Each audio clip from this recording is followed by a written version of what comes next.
A good routine is more than a way of getting things done. It's a hook that will keep you grounded while there might be a storm raging all around you. A routine will get you to stay clear-headed despite chaos, stress, distractions and 1,000 things that seem to be more urgent. But a good routine also needs to be flexible, because it isn't just about the ability to carry on and to maximize whatever you are after. Ultimately, a routine will allow you to be lean and nimble, and it will enable you to move ahead anyway, when your younger self would have been, no way, that's impossible. So I used to be a type B person, but over the last decade I have turned into a type A person. So a type B is like laid back, has a hard time getting a lot of things done.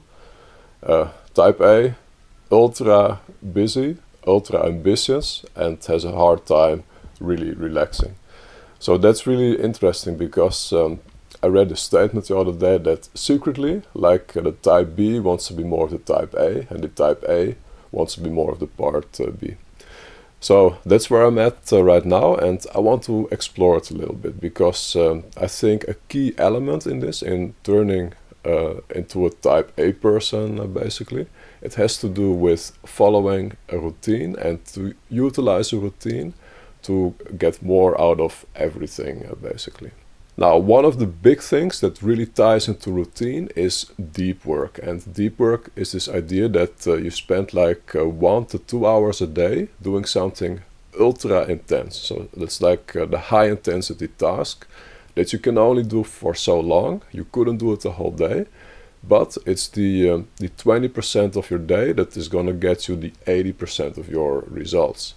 And for about a decade almost, I used to stick to that. On most work days, from 5 to 7 in the AM, I would be engaging in deep work, and then I had it out of the way. I carried on with the rest, and I really felt like that made a big difference. And in that era, I studied philosophy, psychology. I wrote 5 novels. That were the things that I got done. Until a few years ago, when we had kids, and that really turned everything upside down. And I still have my deep work, but my deep work, it has become way more flexible because with kids around, you never know when you will get an hour to really sit down and do something because, even if it's at night, sometimes kid will not go to sleep. So then, it will not always be like from 7 till 8 or from 8 till 9 or whatever. So now that we have kids, I still try to incorporate deep work, but it has become of a different quality. So during the odd minutes when I can think about my mission, I will think of like, okay, I'm going to do this, this and this during my deep work. I'm like mentally preparing myself. I'm like programming myself like, this is what I really want to get done in that hour.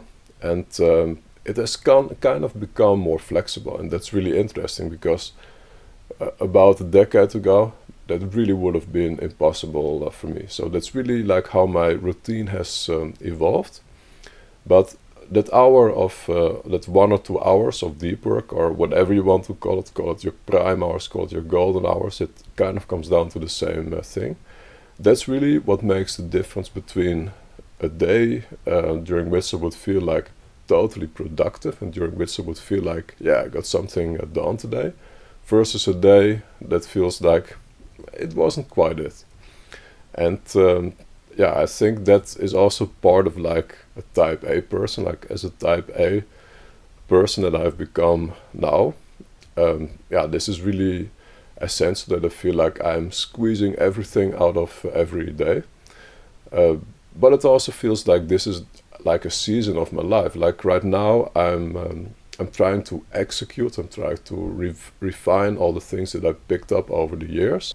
But there is one part of my daily routine that is almost like a lifeline. So when I come back from work or when I have executed an intense task, I always like to take an hour to drink, a few cups of coffee, to watch my favorite creators on YouTube, to watch a podcast, and to really unwind and to really catch myself again. Because without that hour, I feel like a lesser version of myself. So that really still is a part of my routine that I am not letting go of, because it really is something that keeps me grounded, and that's something that really is essential for me to really function optimally and to really be there as well, you know, for my family when they come home, so I can play with the kids and give them like 100% of my attention, and to, you know, be a little bit recharged and full of energy and on the up and up. Now, what I really want to state is that a routine will get you to find your groove. And so at first it's like pretty rigid, like it has to be from this time till that time, and it has to be maybe this location, and it has to be without music or maybe with music. But after a while, you will figure out that you will experience that that becomes less important, and then a routine is something that you can carry out during other times as well. Now, and also a routine is very personal. So what works for me, my routine, it may not work for you, and that's okay. You just have to find whatever works for you, stick to it. Stick to it as much as you need, and then over time expect that you can let go of some of it, and that will get you to get most out of every single day.